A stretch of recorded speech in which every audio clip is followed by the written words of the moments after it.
Hi everyone, welcome to Dennis Deep Cuts, the 47th installment of this fine YouTube series. Today, we are going to talk about Lulu with Metallica and Lulu. We're going to give it a fair shake. Let's see what happens.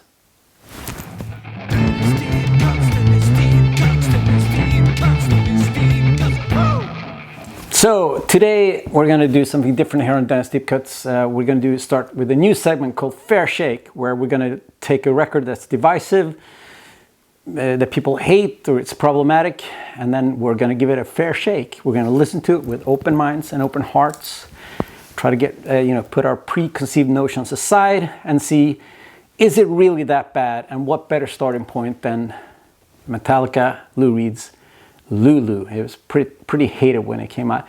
I have my friend Peder with me today. I'm going to introduce him. We've been friends for a very long time. We have 30 years. Something like that, yeah. Yeah, Peder, if you don't know him, Peder was a part of the Umeå hardcore scene in the 90s, very much so. Yeah. And then if you're from Sweden, you will know him from his indie pop rock band Deportees. You've been around for 22 years? 23 years? No.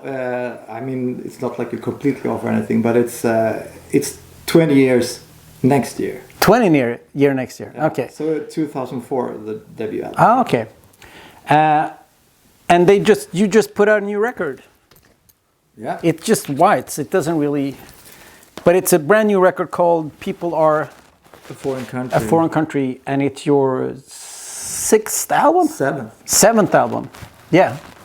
And you're at the moment currently touring Sweden, and it's going really well. Yeah. Yeah. Fantastic. And if you don't know Deportees, they are a pretty fantastic indie rock pop band. And outside of Sweden, not that many people know of your band, but in Sweden, there's a Grammy nomination every time a record comes out, which is pretty awesome. And there's also connections because your brother, Anders, has been playing with me in Lost Patrol and Invasion for also almost 20 years. Yeah. He's been trying to leave Invasion for the past 6 years, but we won't let him. And then your fabulous drummer Thomas is playing with me in Venice Casino. So there's a lot of connections to my life and Deportees. Sure. And now we're doing this together. We're going to talk about Lulu. So let's dig in.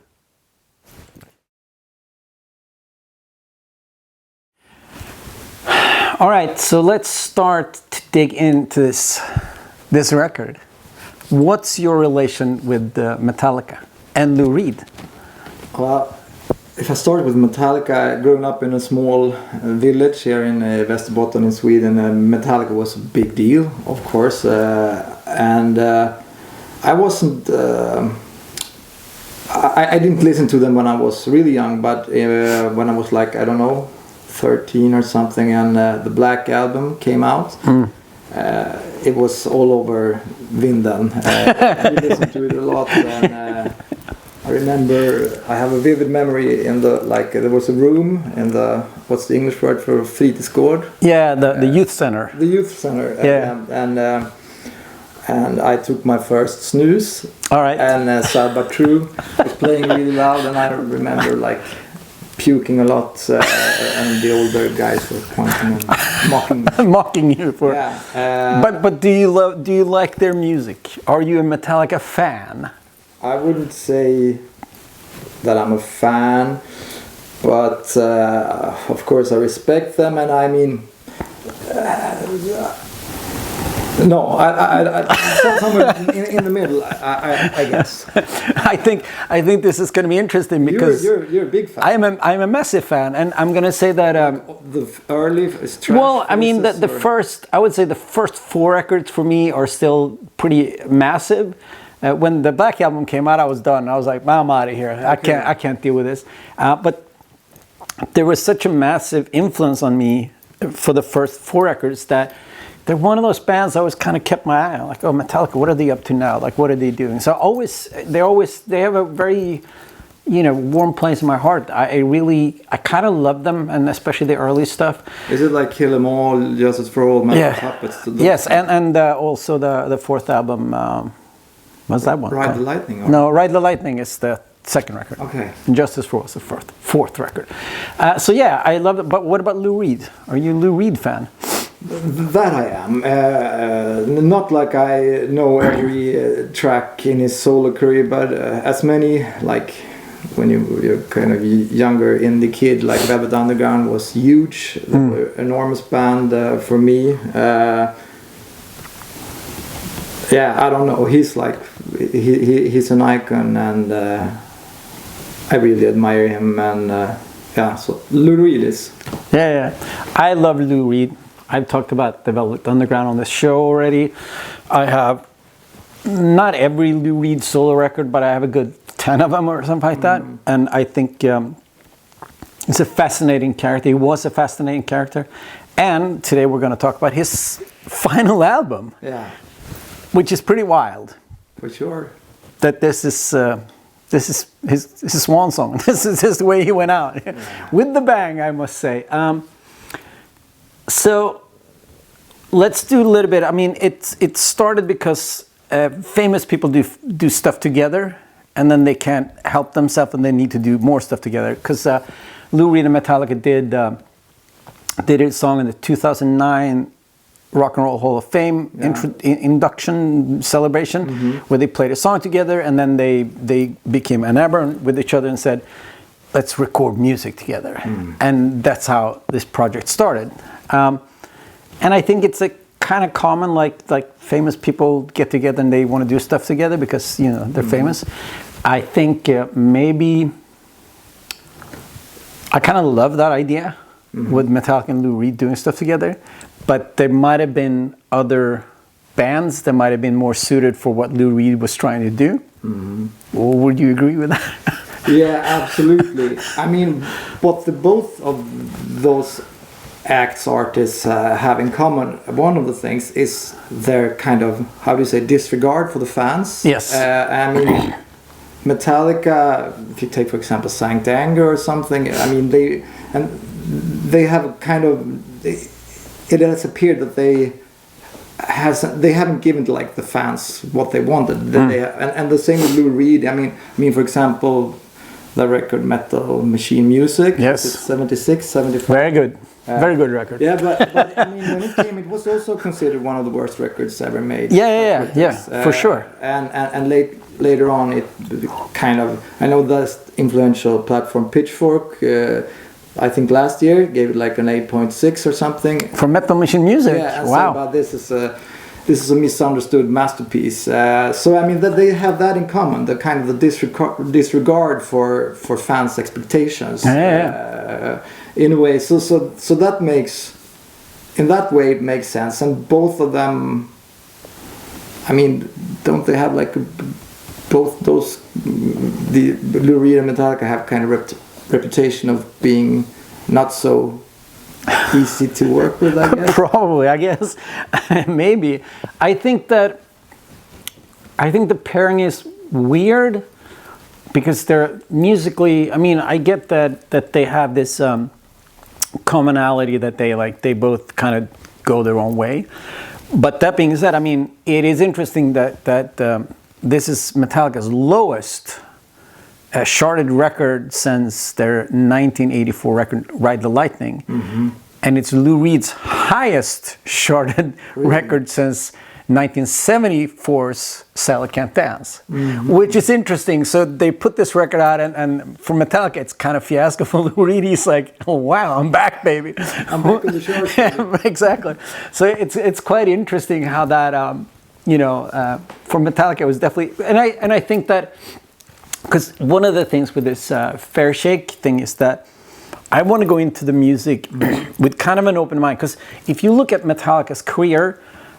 They put out Saint Anger, which was some kind of monster documentary, and then the Saint Anger movie. And for a lot of metal fans, it kind of rubbed them the wrong way. I mean, I think the documentary is excellent, and but perhaps not in the way they expected. No, it was not intended to be what it became. I think I thought it was funny. It was more comedy, perhaps. But that's the thing, like.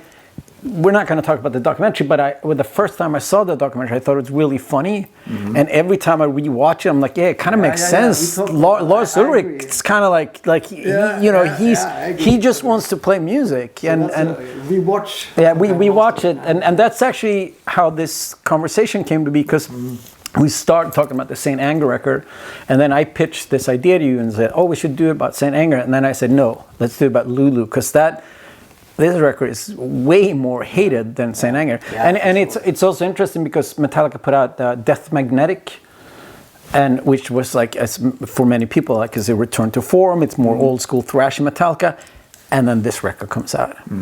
I mean, I heard somewhere that when Lou Reed was asked about this collaboration, he said that Metallica brought out the best in me. They made me the best I ever was. And apparently, I don't have the source for that, but I read it in an article somewhere that Lars Ulrich and James Hetfield in an interview told the reporter that they at some time during the recording started to cry because they thought that the music was so powerful and amazing. So it seems like, and that is also a confusing thing about it, because for example, David Bowie, he loved it. He said that it was like the Lou Reed's best record, the best record, and that is because I'm not sure about the English word, but Bowie has always been. Is this Bowie? Bowie has always been like clairvoyant, you know. Very like ahead of his time. Predicting things. So when I read that, okay. I also think, I mean, to put the Bowie quote in context, I also think that because when this record came out, people did hate on it quite a lot. And I also read that Lou Reed's widow said Lou took it really hard. Laurie Anderson. Yeah, because Lou was like, oh, this is a fantastic record, and people like, it's a piece of shit, and he was like, what? So I also think that Bowie might have been like, no, it's great, you know, like trying to support his buddy and be like, no, it is a fucking fantastic record. So I mean, it's 87 minutes of music. It's quite a lot to get through. But here's when it gets down to it. What do you think about the record? Now we listened to it a couple of times, kind of going with it, like, just what is it? Like, what is this record? What do you think about it? I mean, first of all, I think I like talking about it more than I like listening to it. I think that it's interesting in many ways, and there are certain parts that are actually enjoyable, even if they're uncomfortable. So, I mean, without going into detail yet, I guess that can be the answer for now. That it requires patience. Yes. It's long. It's unstructured. Yes. It's an avant-garde approach, I guess. I mean, with this like metal riffs, and for those who haven't heard it, like Lou Reed, kind of a growly spoken word, repetitive, often lyrics, and the songs are long, and it's based on like the screenplay. What was it called again? I wrote it up somewhere.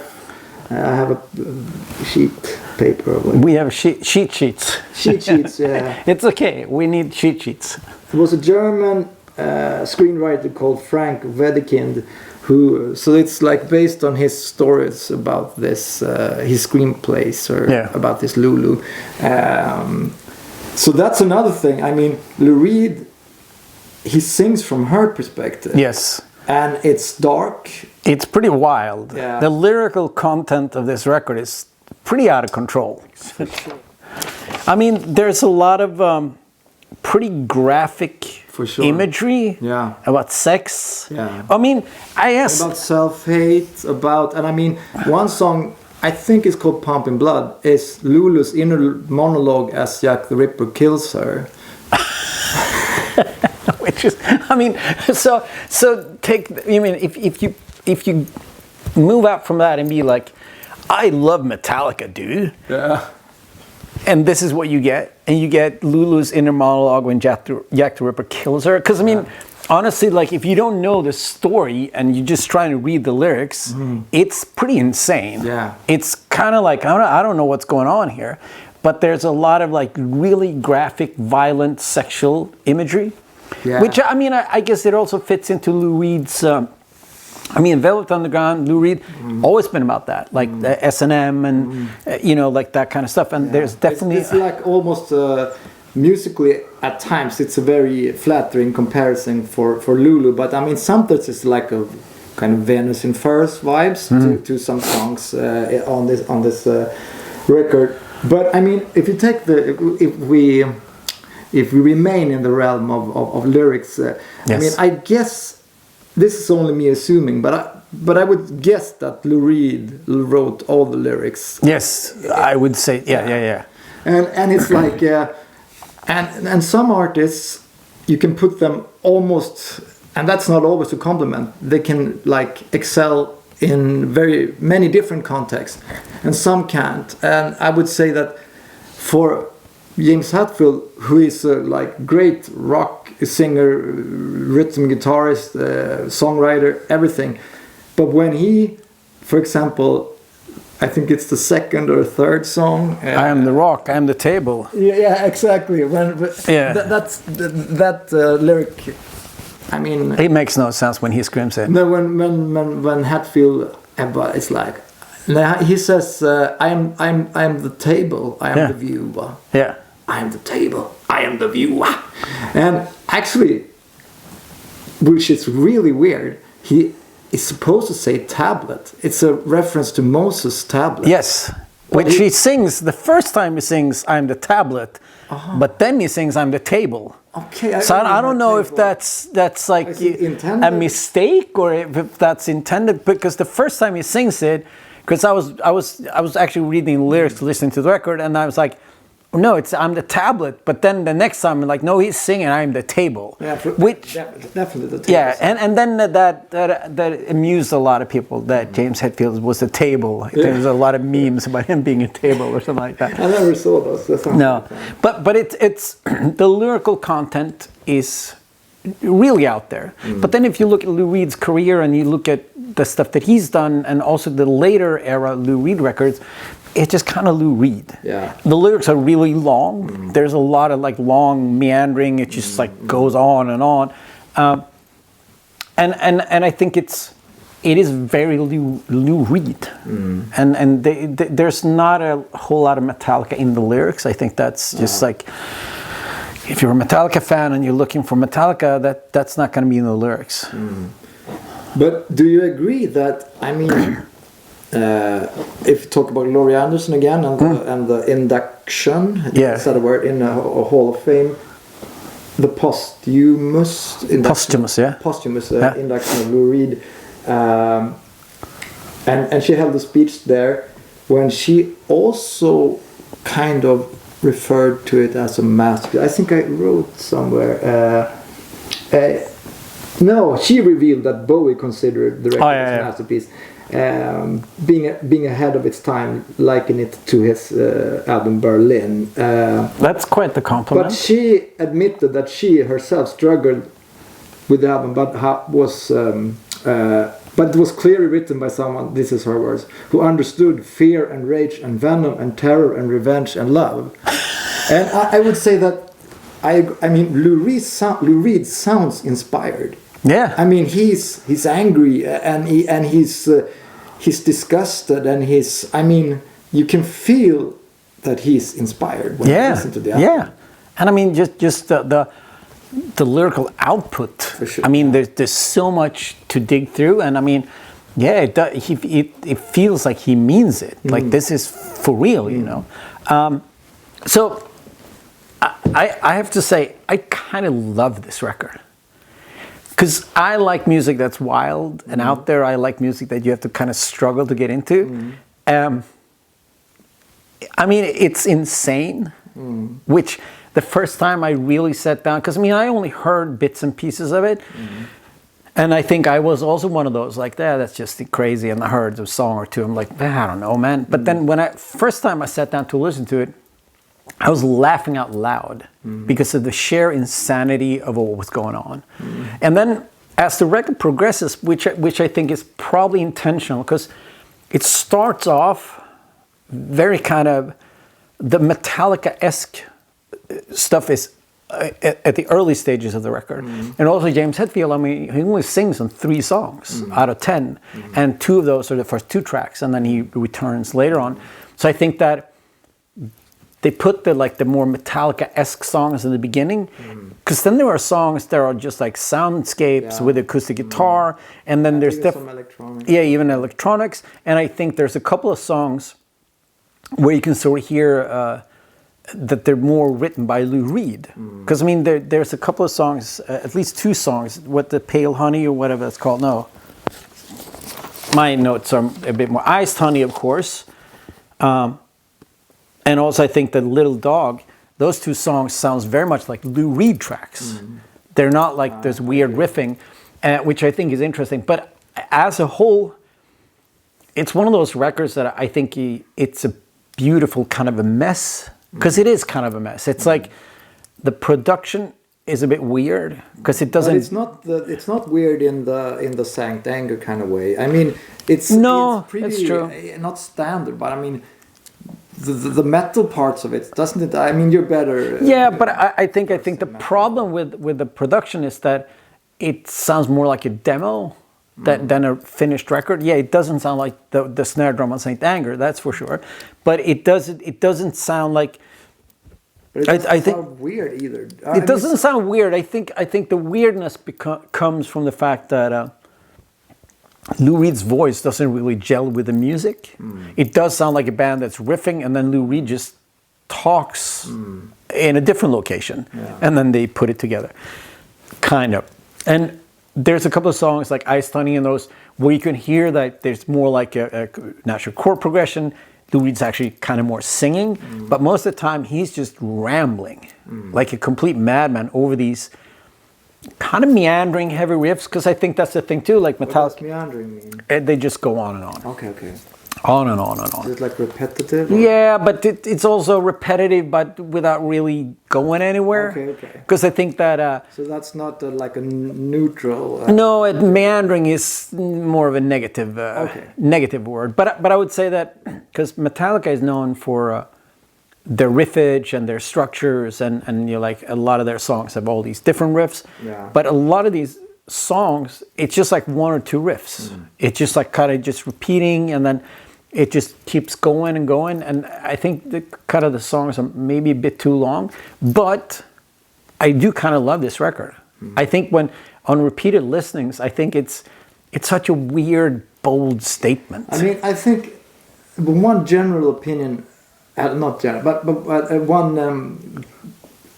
one perspective that I kind of were thinking about is like, I read some of the reviews from when it came out, and they were, I mean, many consider it one of the worst record ever made, and it was like, some were like, is this a joke I don't get, and so on.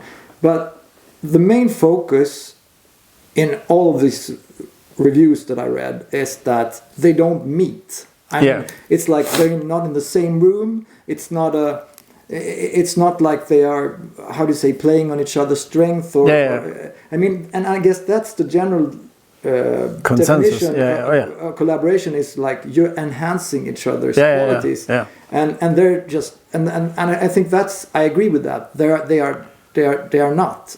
I mean, Metallica is better without Lou Reed, and Lou Reed is better without Metallica. But perhaps I was thinking, perhaps that is the most interesting part about it. It's the kind of that's the idea that the collaboration is not working, and that's what makes it as exciting as it is. And because that's like a constant friction. They don't meet. No, and I think that's kind of what I love about the record, that it's so, it doesn't gel, but at the same time, this weird friction makes it quite exciting, and it's not easy listening. It's something you really have to like. Yeah. And there's parts where you're like, what is going on right now? I almost felt. I mean, that can happen to me, but during some songs, I had like strong feelings of anxiety. I don't like how this is making me feel. No, but which is also like, if you are able to put something into music where people feel anxiety and feel uncomfortable, that's quite a treat. That's like how do you do that? And I think that, I don't think that's really what they intended to do. I think they wanted to make like a strong rock album, but I think that the unintentional them not gelling made it into a really interesting record. And I think obviously, like if you like Metallica and you're expecting a Metallica record and you get this, obviously pretty disappointed. I think on the other hand, if you like Lou Reed and you hear this, you're like, yeah, it's just Lou Reed being Lou Reed, just doing weird stuff. I think possibly there could have been better bands fitted for his style. But at the same time, I think that this was much more disappointment for Metallica fans. But if you listen to it and just think that it's just like a record with this weird music, I think it's quite exciting. And I think a song like Mistress Dread, that's a fast song that's just like one riff that goes. I think that's a 5 out of 5 song. I think it's fucking amazing because it's just like a fast riff that goes, and it's a long song, and this fast riff just keeps repeating, and Lou Reed just talks over it. I think that's a fantastic song, and I think this record, it's exciting because it's so weird and it's so out of place. I don't know. I think it's a pretty mesmerizing record, actually. Yeah, I mean, it's, even though it requires, as you mentioned, patience, and it's not always like a enjoyable ride. It's definitely like it's for me also. I don't think I appreciate it in the way that you do necessarily. But I mean, as you said, like. Not it's not every day that music makes you feel this way. Yeah. Cheat on me when they keep repeating the lyric, why do I cheat on myself? Well, I've got nobody else. That was like, I don't know if it's like, how do you say, overanalyzing or intellectualizing something, but for me it felt like they were commenting on the failure when they just kept repeating, why do I cheat on myself? Well, I have nobody else. Why do I cheat on myself? But I don't know. I mean, that's pretty fantastic. I don't think it's interesting because what about this thing that if we're going to talk about more records that are like failed records, or I think the interesting thing is, for me, I love records that are weird. I love records where people are like, what happened? But there's something about this record, because you've seen the video, right? No, I haven't. Oh, there's a video for The View by Darren Aronofsky. Okay. Yeah, he shot a video, and it's just them playing the song in a room, and they're so fucking pumped. They show up, and it's just like them getting out of their cars. Yeah, exactly. And they're so excited. And you can see them playing, and they're so fucking pumped. And there's something about that, because I mean, I guess that's before the reviews. I guess that's before people. Do you think I mean, obviously Lou Reed was surprised by the backlash. Backlash. And I wonder if Metallica.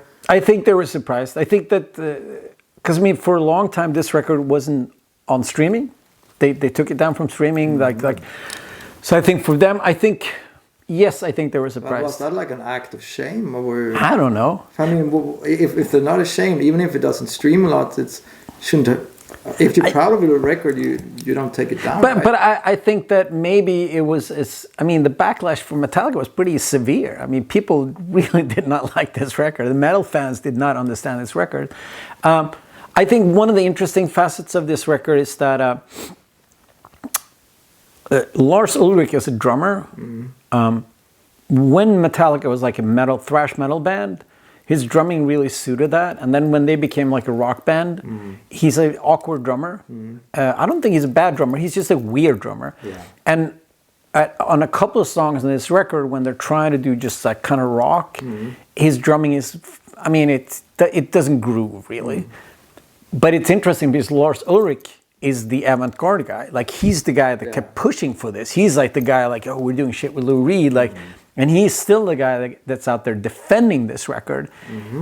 And he might also be the weakest aspect of this record, which is kind of a, you know what I mean? Like, his drumming is definitely something that, with a different drummer, I think there could be different flow to the songs. It could be different, like, it could gel a little bit better.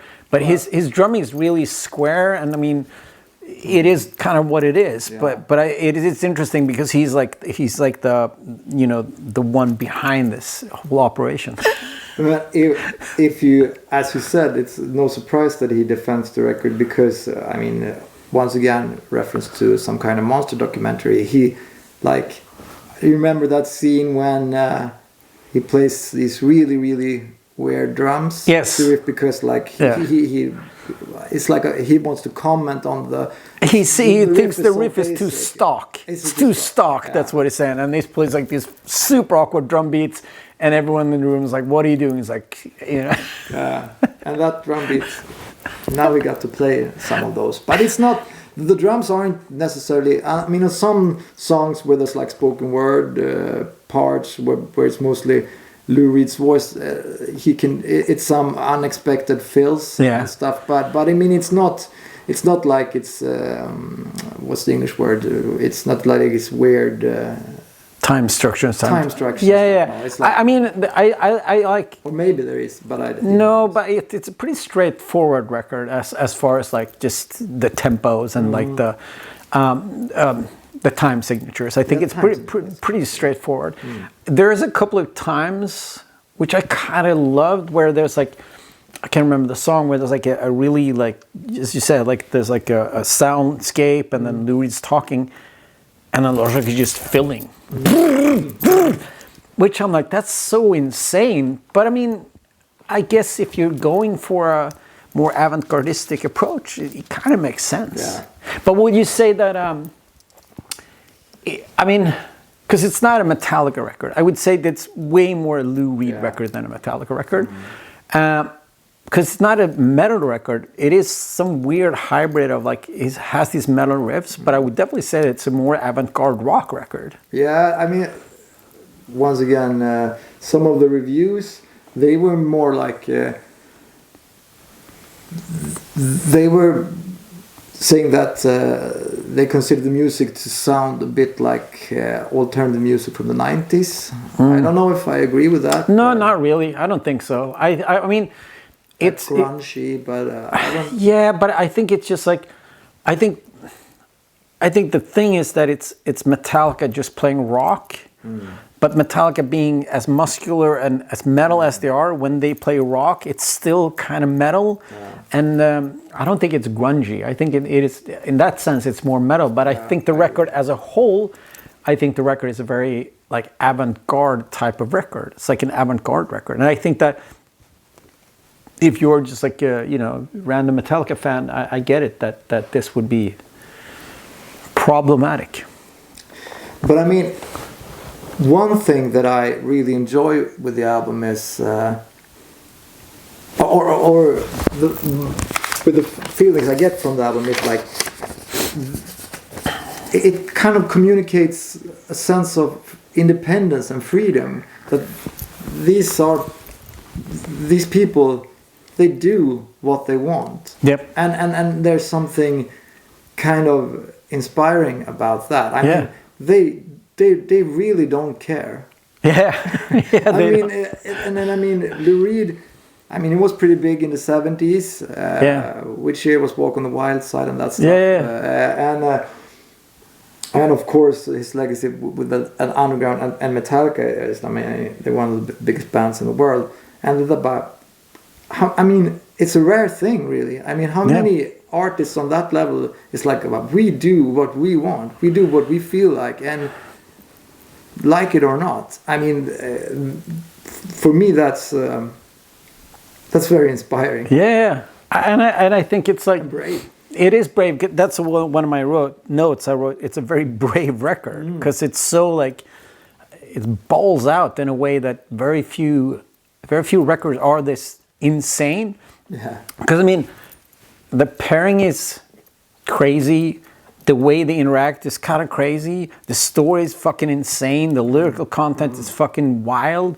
And then you have Metallica's riffing and this old grumpy man just muttering. So I mean, if you take all this piece together, I'm like, that sounds like a recipe for disaster, which I think most people thought it was. But I think it's fascinating. And I think it's because when you go into a record like this, I had a lot of preconceived notions and ideas of what it was. And as I said, when I started listening to it, I was laughing. I'm like, this is so wild. It's so out there.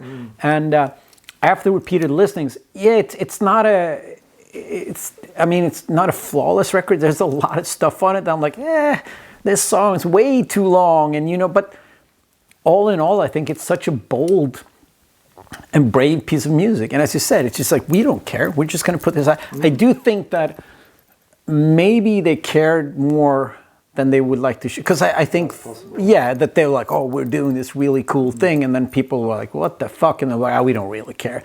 So maybe, but at the same time, they put this record out. I mean, because that's the thing, like, with like, there's a lot of, like, from the writing to the recording to the mixing to like, there's a whole process where people must have heard this record. Yeah. And maybe do these kind of artists have any like no-sayers surrounding them? Maybe not.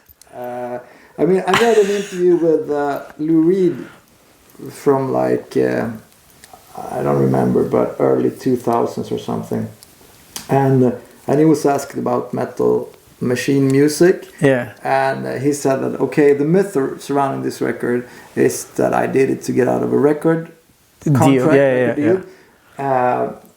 And he said that was fine. It's fine. That's the myth, but that wasn't the case.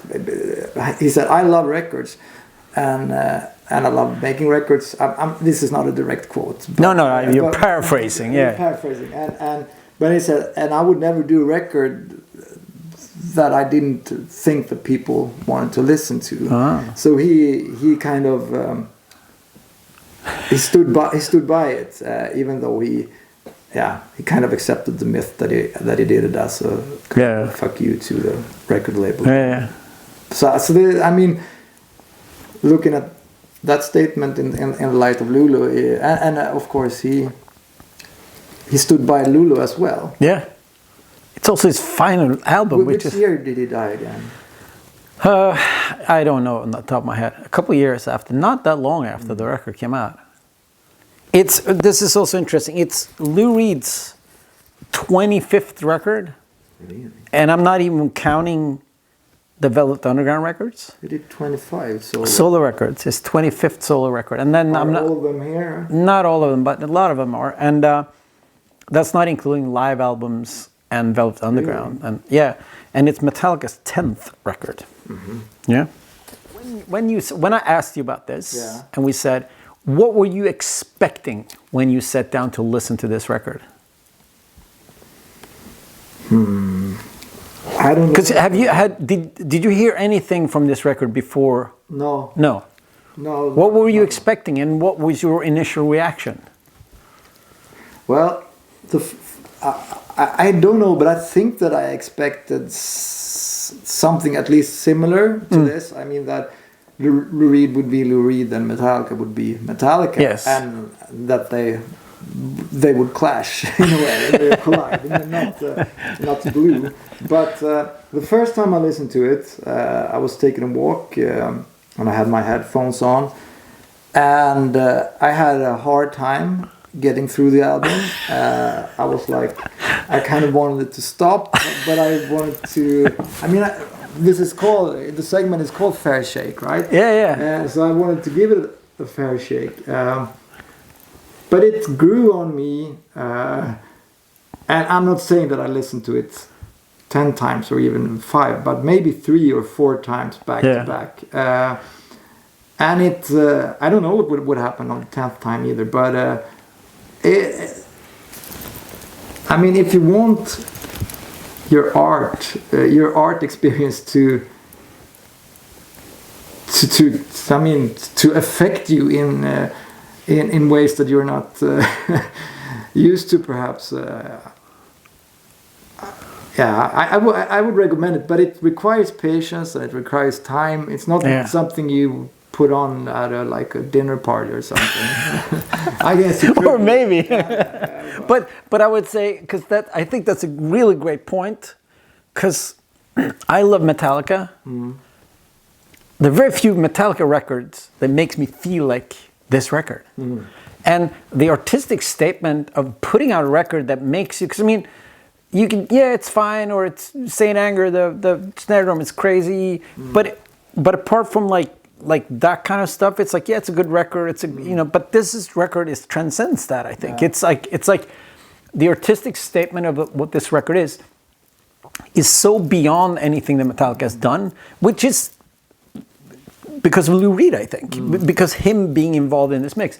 But it's definitely, I mean, from, maybe when I was a teenager, I heard Master of Puppets the first time, but it's definitely the later era Metallica record made me feel the most. That made me be like, holy shit, because a lot of the new Metallica records, they're fine. They're fine. And then I listened to it, I'm like, it's fine, But this record, I mean, there's something about it that I mean, very few records in general made me feel the way I felt. Because I mean, as I said, the first time, I think that speaks to our personalities. You felt an anxiety attack. I was laughing out loud. I'm like, holy shit, and I think that maybe speaks to the people that we are. But to feel this much and to have this much to talk about, because I think we only just scratched the surface. I mean, we could start going into each and every song, which we won't, but it's pretty fascinating artistic statement. Absolutely. Yeah. Do you think that